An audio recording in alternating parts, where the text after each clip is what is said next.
우리 다 함께 봉독하면 좋겠습니다.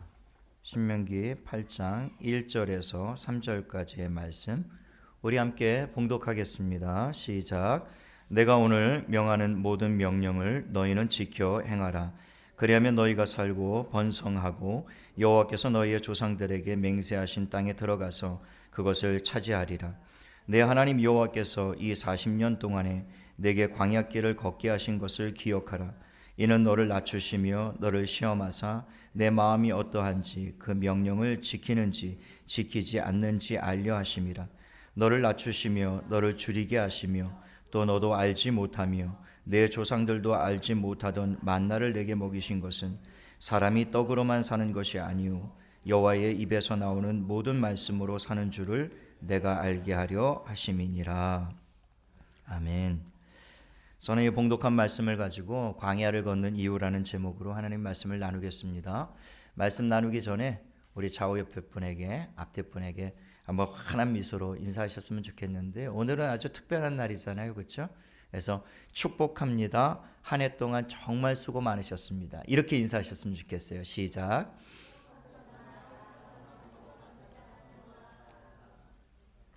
네. 지난 1년 52주 동안 참 잘 달려오셨습니다. 끝까지 완주하느라고 여러분 모두 수고가 많으셨어요. 사도 바울의 고백처럼 선한 싸움을 싸우고 달려갈 길을 마치고 내가 끝까지 믿음을 지켰노라 하는 고백처럼 여러분들도 한 해 동안 정말 열심히 선한 싸움을 싸웠고 또 여기까지 달려올 길을 달려왔고 또 이 순간까지 믿음을 지키느라고 정말 애들을 많이 쓰셨다라는 생각이 듭니다. 힘들고 고단한 여정이었지만 하나님을 의지하면서 끝까지 승리하신 여러분들 가운데 하나님의 위로와 평안이 충만하기를 예수님의 이름으로 축복합니다. 고린도전서 15장 58절에 그러므로 내 사랑하는 형제들아 견실하며 흔들리지 말고 항상 주의 일에 더욱 힘쓰는 자들이 되라. 이는 너희 수고가 주 안에서 헛되지 않은 줄 알미라. 우리가 주를 위해서 자기를 부인하고 자기 십자가를 지고 주님을 따라간다라는 것이 결코 쉬운 일은 아닐 것입니다.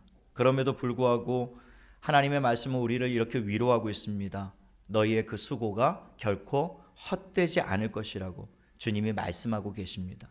저와 여러분이 지난 한 해 동안 주님을 위해서 산 삶들이 결코 주님 안에서 헛되지 않을 줄을 믿게 되시기를 예수님의 이름으로 축복합니다. 우리 인생을 비유로 들어 말한다면 인생은 나그네 길이다. 이렇게 이야기할 수 있을 것입니다. 그 최희준의 하숙생이라는 그 노래 한 소절을 보면 인생은 나그네 길이다. 그렇게 노래하고 있지 않습니까? 광야를 걷는 나그네, 그것이 인생이죠. 우리가 사는 이 세상은 지나가는 곳이다. 그 말입니다. 영원히 머무는 곳이 아니다. 그런 말씀이죠. 때가 되면 다 떠나야 합니다. 올 한 해도 우리가 내일이 지나고 나면 한 해의 끝이 오는 것처럼 때가 되면 우리의 삶 가운데도 반드시 끝이 온다라고 하는 것이죠. 그래서 이 성경에서는 우리에게 이 세상에 소망을 두지 말라 그렇게 말씀을 하시는 겁니다. 그러면 우리는 어디에 소망을 두어야 될까요? 약속의 땅이죠.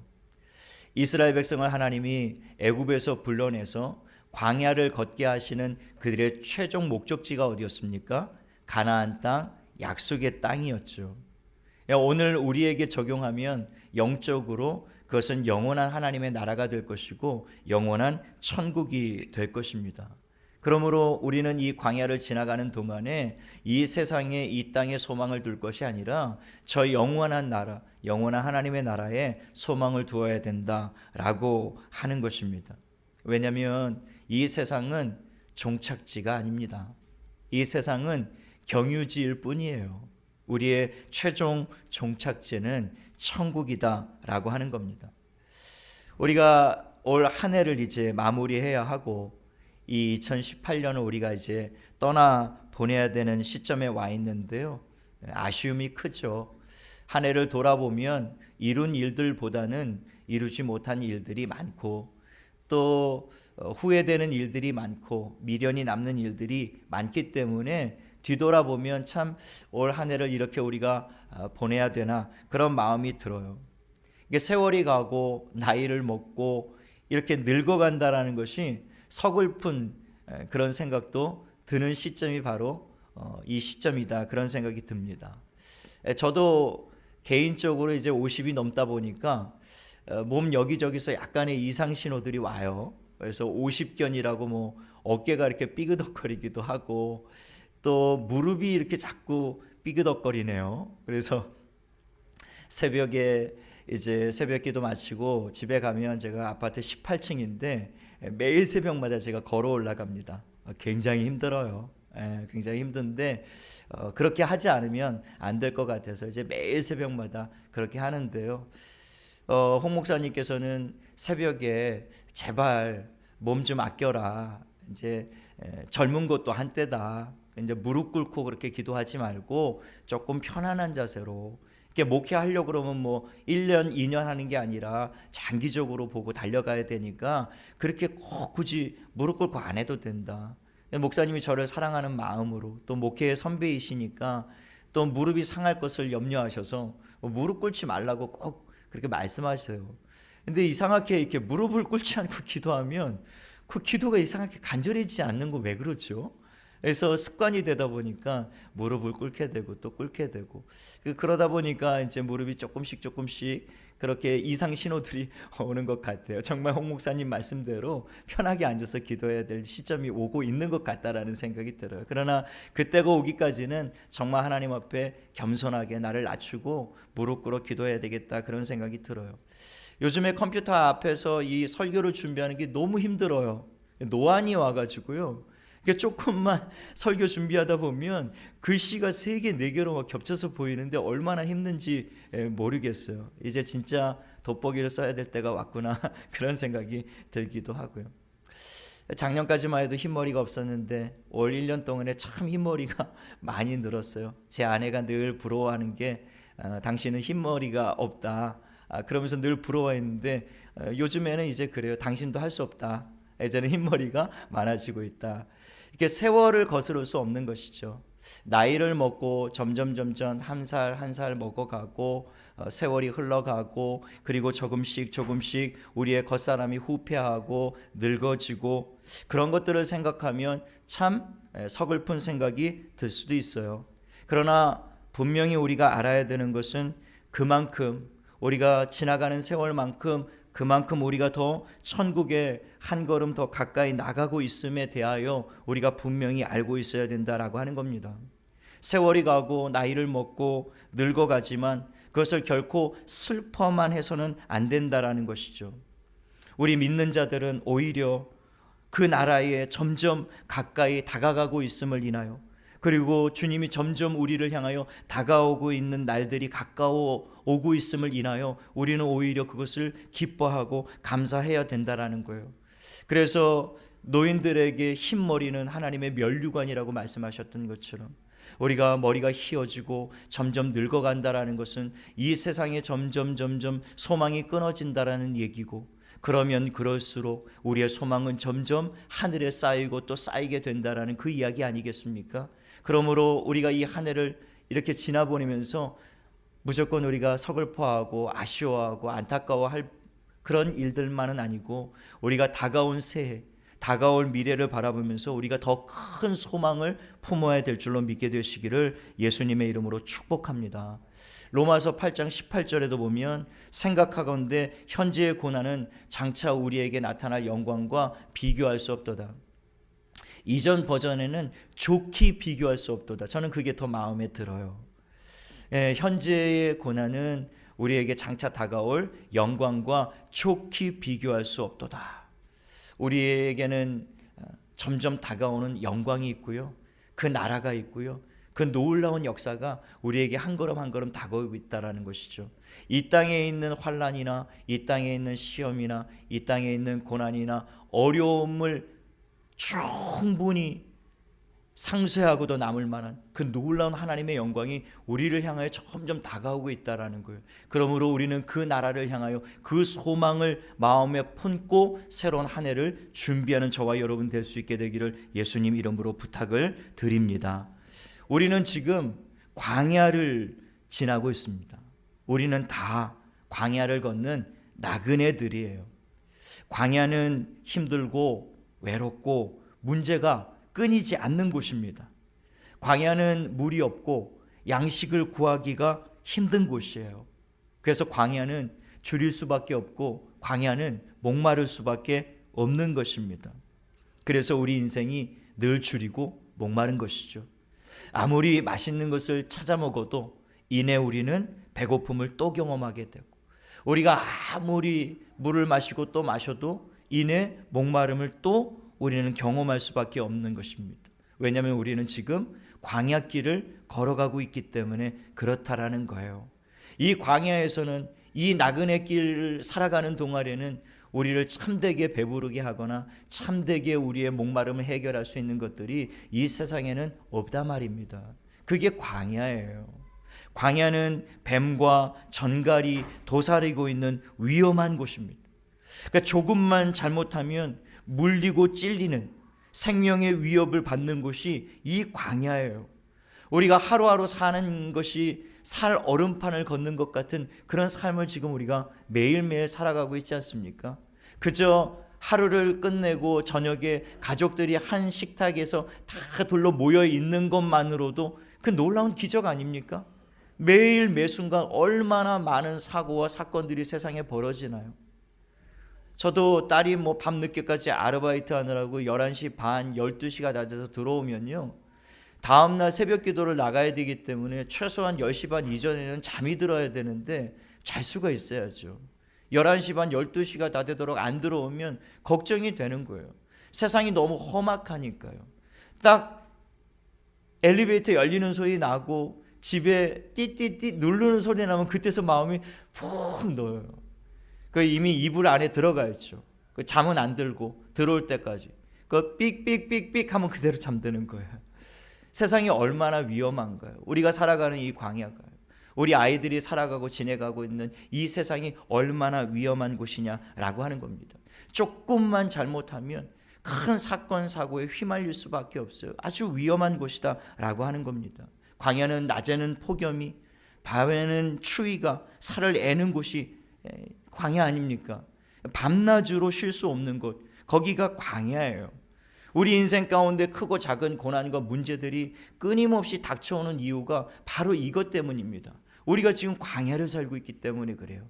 우리가 이 나그네 길을 걸어가고 있기 때문에 그래요.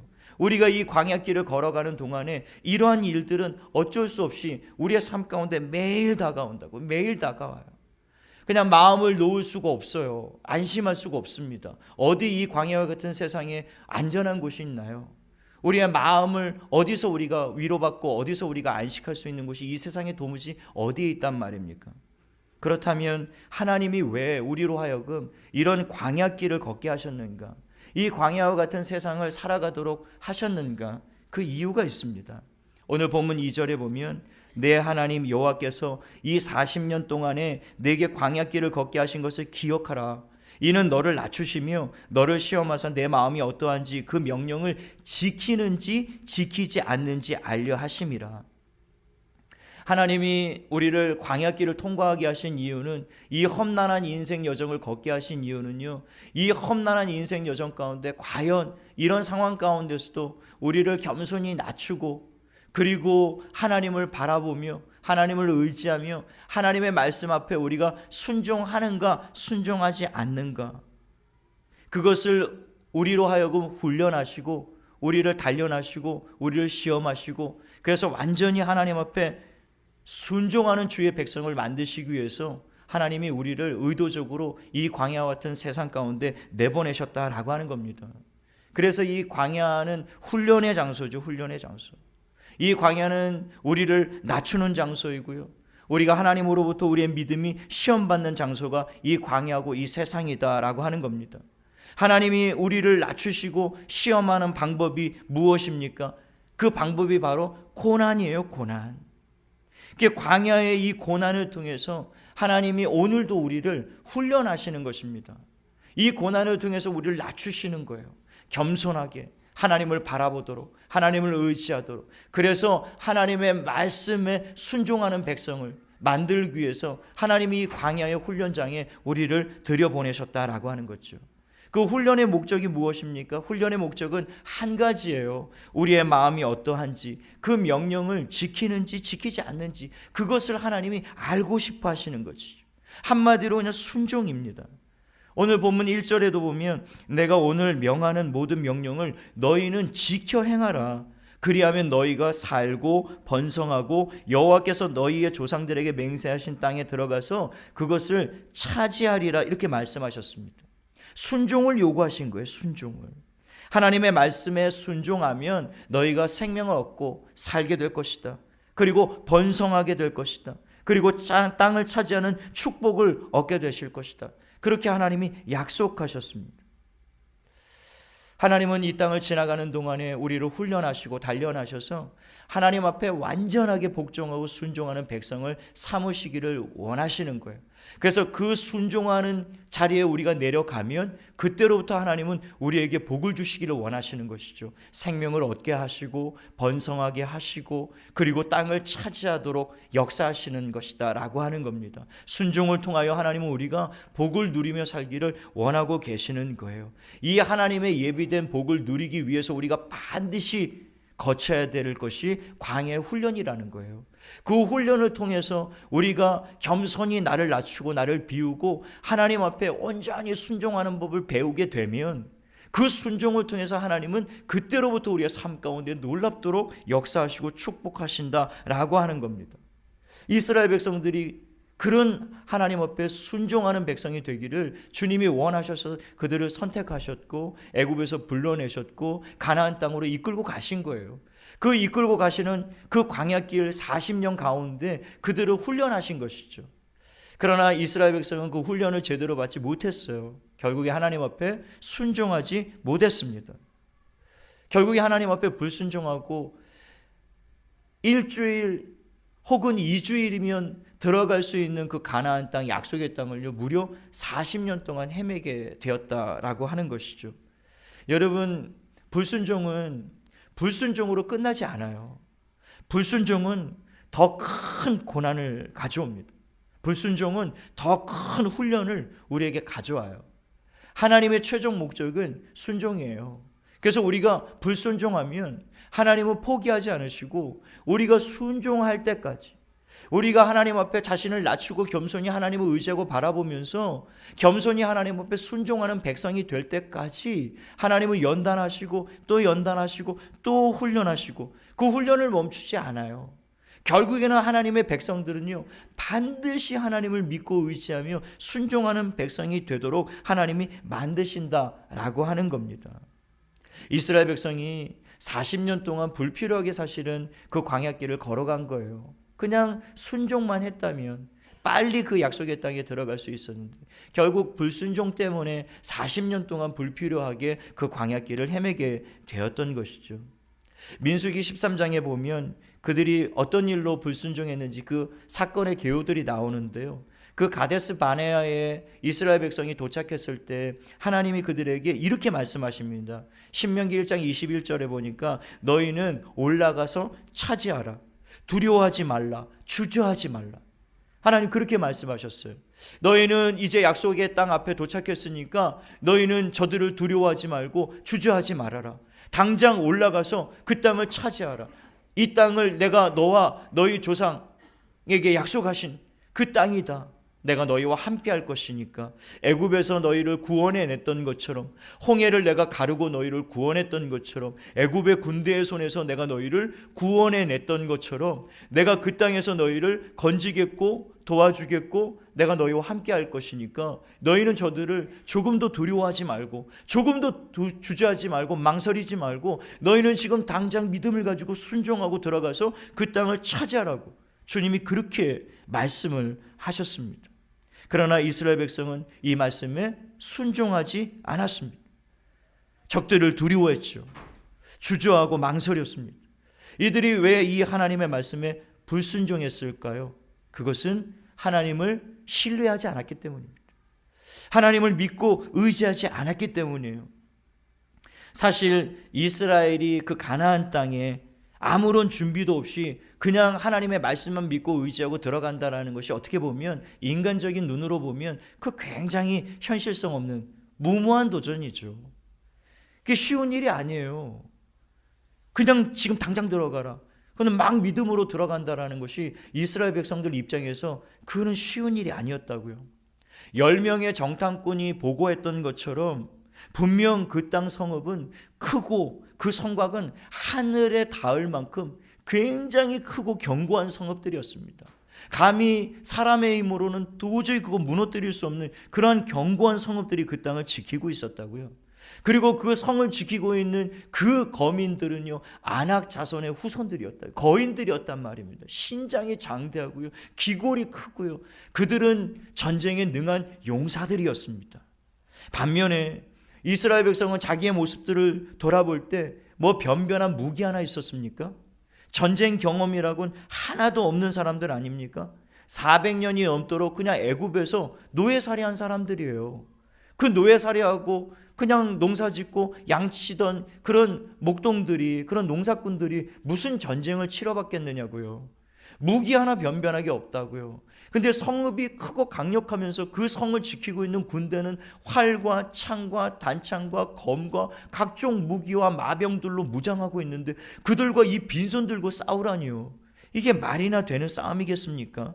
이건 뭐 객관적인 전력으로 보면 이거 전혀 승산이 없는 싸움이었다고요. 그냥 나가면 죽는 거예요. 그냥 자살 행위라고요. 그냥 이거는 하나님이 들어가라, 이것은 너무너무 무모한 명령이었다고요. 그런데 하나님이 그렇게 무모한 명령을 하신 데에는 바로 그 이유예요.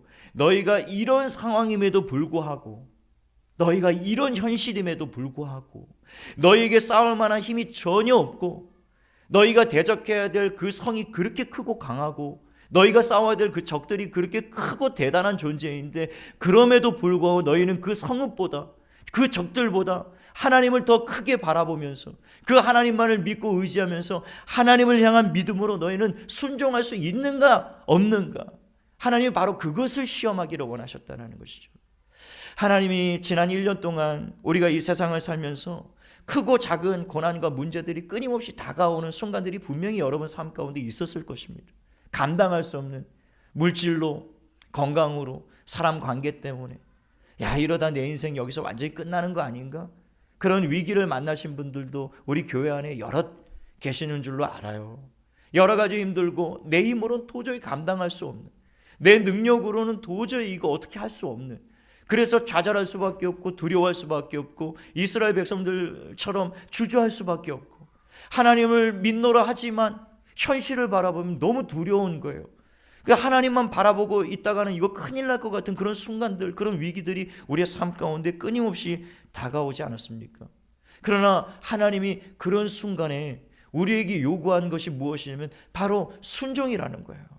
그런 상황 가운데서 과연 너희가 그 환경과 상황을 두려워하지 않고 그 문제보다 크신 하나님을 두려워하면서, 하나님을 경외하면서, 하나님을 신뢰하면서, 그 홍해를 갈라주신 하나님, 애굽의 군대에서 그들을 구원하신 하나님, 그 광야길에서 불기둥과 구름기둥으로 밤낮으로 그들을 지키시고 인도하시고 보호하신 그 하나님, 너희는 그 하나님을 과연 신뢰하고 바라보고 믿고 의지하면서 너희가 믿음으로 순종하면서 나갈 수 있겠는가? 그것을 하나님이 보기를 원하셨던 것이죠. 하나님이 우리에게 요구하시는 것은요, 큰 거 아니에요. 뭐 위대한 거, 막 엄청난 거, 뭐 대단한 역사, 하나님이 우리에게 그런 거 원하는 게 아니에요. 하나님은 매일 매순간 매 삶 가운데 그저 작은 일에도 큰 일에도 우리가 하나님을 겸손히 바라보면서 하나님을 의지하면서 하나님 앞에 순종하는 삶, 그 하나님이 원하시는 거예요.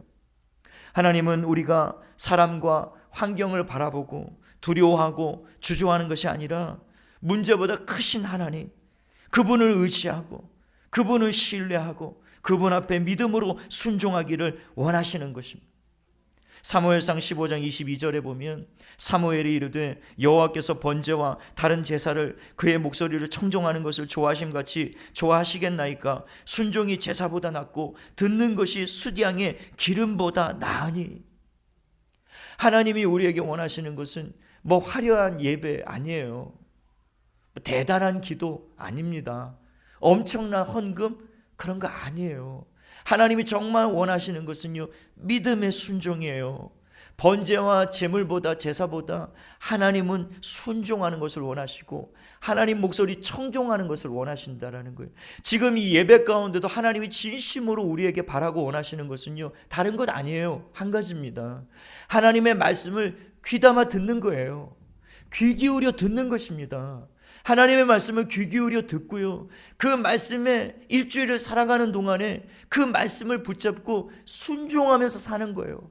한 걸음 한 걸음 하나님을 믿고 하나님을 의지하고, 어떠한 두려운 일들이 벌어지고 고난이 다가오고 내 힘으로 도저히 감당할 수 없는 풍랑이 몰아닥쳐오고 이러다가 내 인생 끝나는 거 아닌가, 이게 마지막 아닌가, 막 그렇게 위기를 느끼고 고통을 느끼는 그런 순간에도요, 바로 하나님이 우리에게 요구하시는 것은 그런 순간에도 불구하고 그 주님을 바라보면서 하나님을 의지하면서 하나님을 신뢰하고 끝까지 하나님 앞에 순종하기를 하나님이 원하신다라고 하는 겁니다.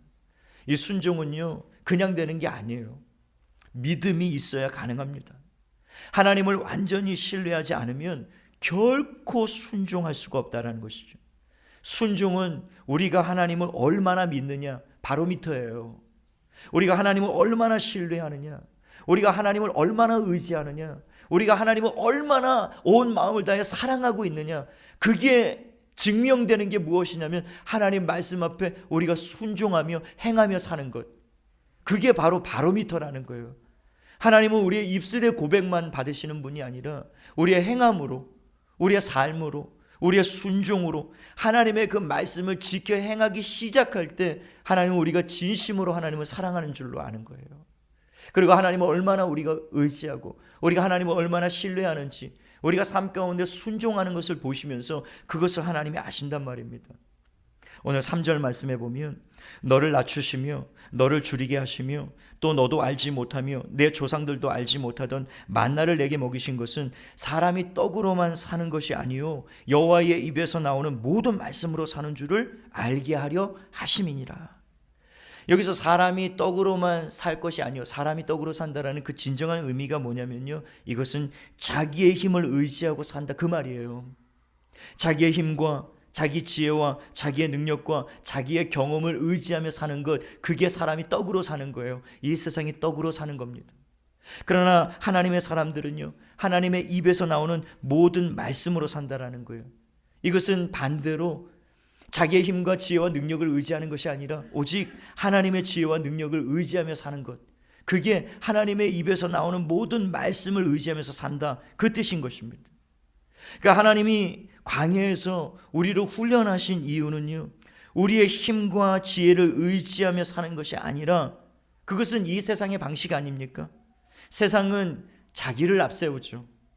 자기의 지혜, 자기의 능력, 자기의 재주, 자기의 경험, 자기의 실력, 자기가 가지고 있는 것, 그래서 돈과 사람과 실력을 의지하면서 살아가는 것이 이 세상의 방식 아닙니까?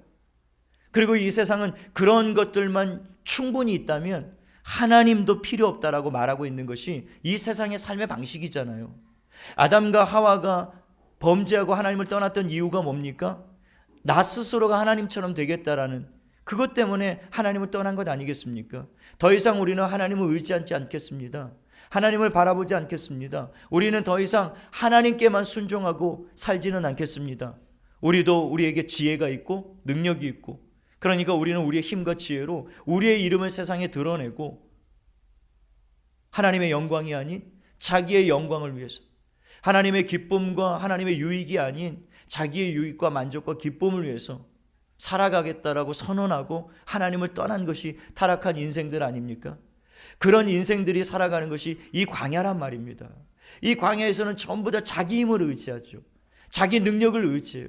자기를 앞세웁니다. 자기를 드러내요. 하나님을 믿고 의지하지를 않습니다.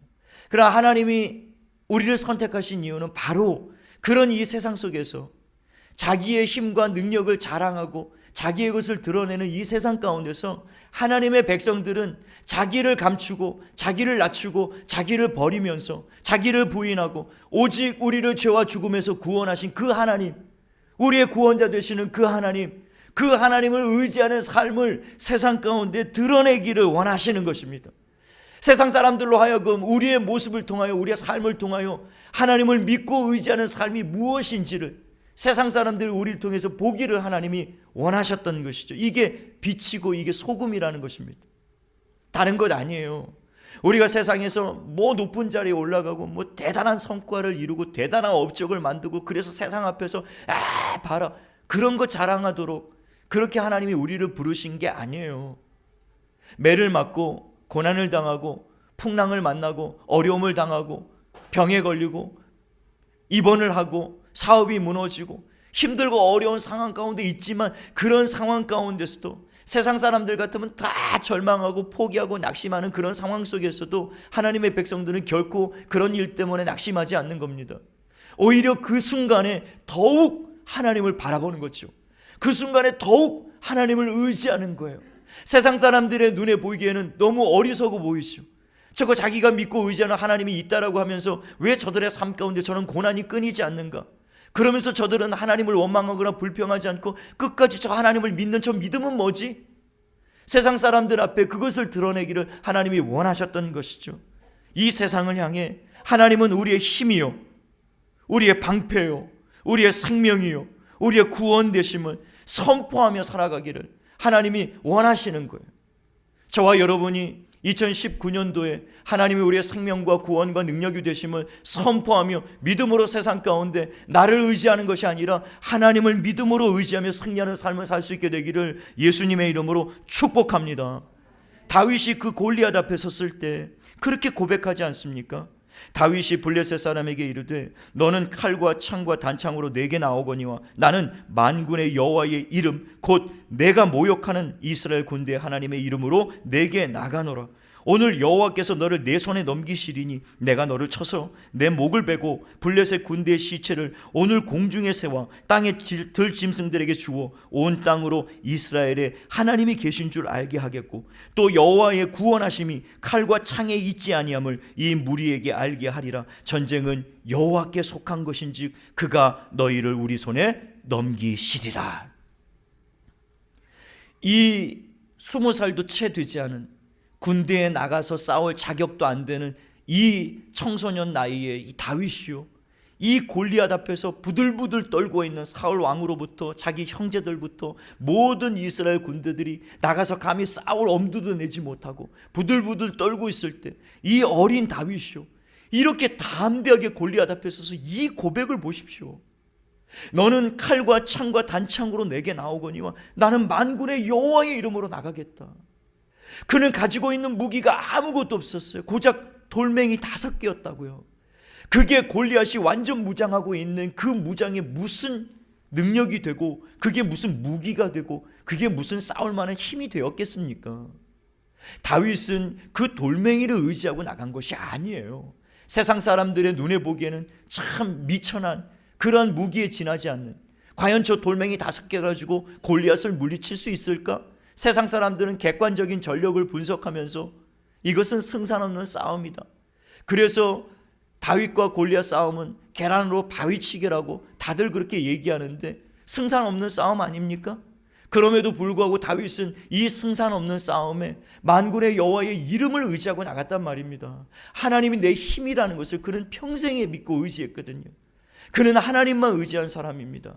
세상은 칼과 창과 단창으로 우리에게 다가오죠. 세상의 돈, 권력, 재물, 세상의 명예, 세상의 인맥, 세상의 백, 세상의 것들로 우리를 향하여 달려옵니다. 그리고 우리를 주눅들게 하고 우리를 위협하고 우리를 낙심시키고 우리로 하여금 절망하도록 세상은 끊임없이 그렇게 우리를 도전하지 않습니까? 그럼에도 불구하고 우리는 그러한 것들로 나가는 자들이 아니라는 거예요.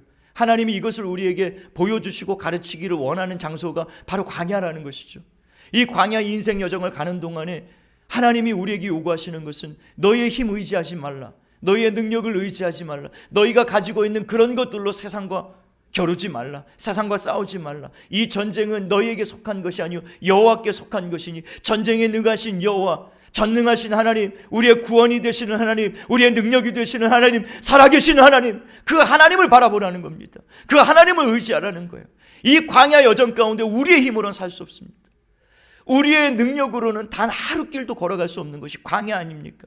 지난 한 해 동안 돌아보면 우리는 우리의 힘으로 살아온 것처럼 생각할 때가 있겠지만, 우리의 노력으로 우리가 열심히 했기 때문에 여기까지 우리가 살아왔다라고, 내가 잘해서 이만큼 했을 거라고 생각하는 분들도 많이 있겠지만요, 실상 영적인 눈을 열고 믿음의 눈을 열고 우리가 지나온 세월을 가만히 돌아보면요, 그 모든 순간순간 하나님의 은혜였고요, 하나님의 도우심이었고요, 하나님이 함께 하시지 않았다면 오늘 이 자리 이 순간까지 우리는 살아올 수 없는 존재들이었단 말입니다.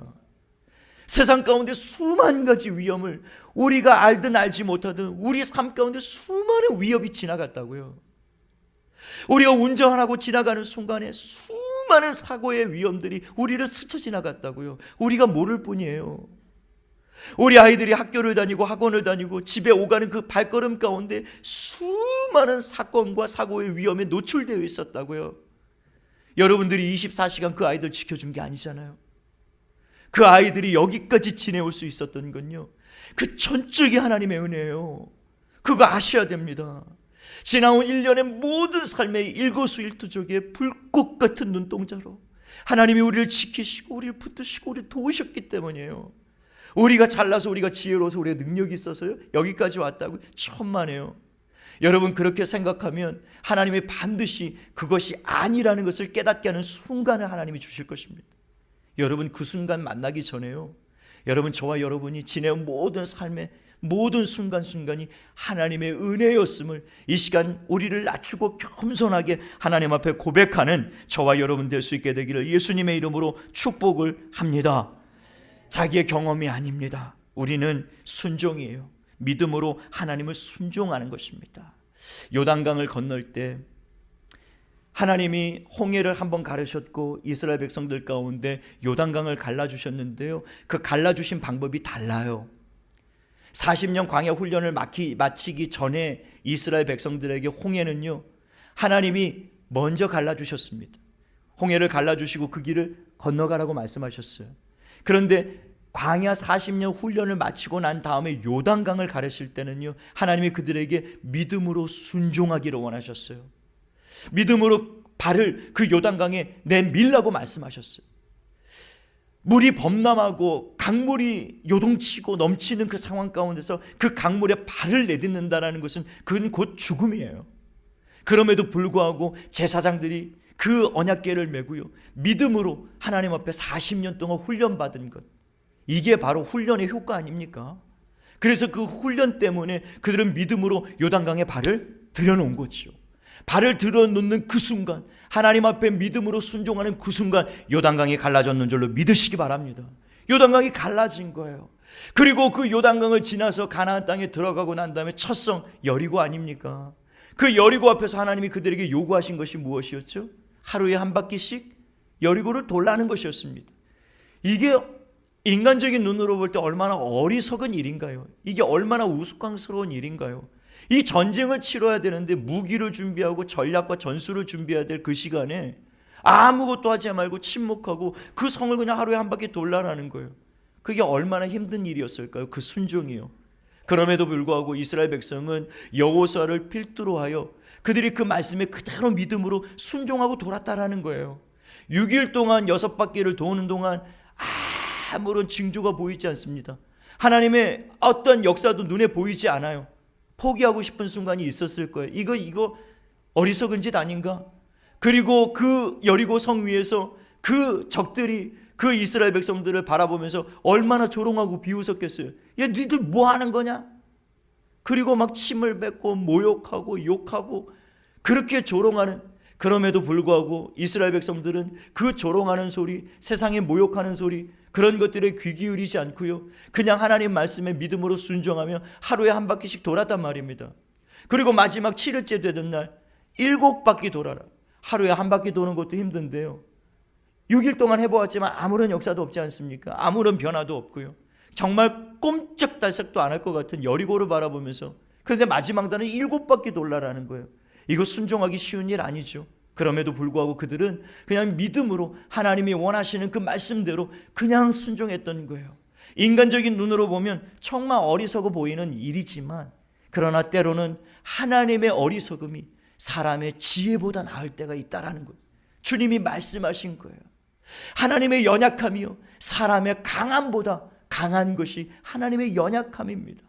그러니 우리가 누구를 의지해야 되겠냐고요. 마지막 7바퀴를 돌고요, 완전히 순종하고 난 이후에 그때 이스라엘 백성이 하나님을 와 하고 환호성을 지르고 찬양을 부르고 기도의 외침을 부르짖었을 때, 그때 한순간에 여리고가 무너졌는 줄로 믿게 되시기를 바랍니다. 한순간에 무너진 거예요. 그게 순종의 역사입니다. 하나님 앞에 믿음으로 순종할 때 우리의 삶 가운데 이런 놀라운 역사들이 나타난다라고 하는 것이죠. 여러분, 지난 한 해 동안 여러분 이런 순종의 삶을 사셨는지요? 하나님이 정말 원하시는 그런 순종의 삶을 살아오셨습니까? 지난 한 해 동안 하나님의 말씀을 붙잡고 하나님만 바라보시면서 그 고난 속에서, 그 문제 속에서 두렵고 주저할 수밖에 없고 머뭇거릴 수밖에 없는, 내 힘으로는 도저히 감당할 수 없는 그 문제 앞에서 그냥 절망할 수밖에 없었던 그런 상황 속에서도 여러분들은 하나님을 바라보셨는지요? 하나님을 믿고 신뢰하고 하나님을 끝까지 의지하셨는지요? 아니면 이스라엘 백성들처럼 그 문제 앞에서 원망하고 불평하고 탄식하고 그 문제만 바라보고 두려워하고 절망하고 낙심하고 주저하고 그렇게 하나님을 떠나서 불순종한 그런 삶을 살아오셨는지요? 여러분 중에는 분명히 어떠한 환경과 상황 속에서도 끝까지 믿음을 버리지 않고 끝까지 믿음으로 하나님만을 바라보고 이 자리까지 달려오신 분들이 있을 줄로 믿습니다.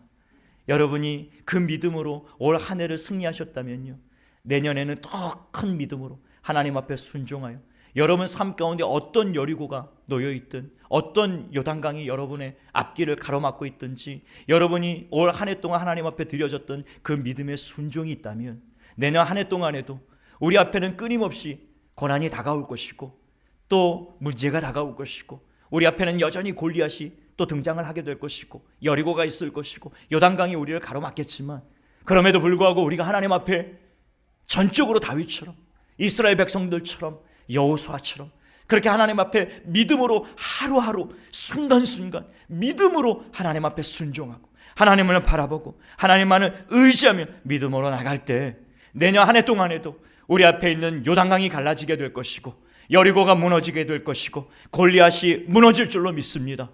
그런 믿음으로 승리할 수 있는 저와 여러분 될 수 있게 되기를 예수님의 이름으로 축복합니다. 우리 말씀을 생각하시면서요, 우리 함께 기도하기를 원하는데요, 우리 하나님 앞에 찬양했으면 좋겠습니다.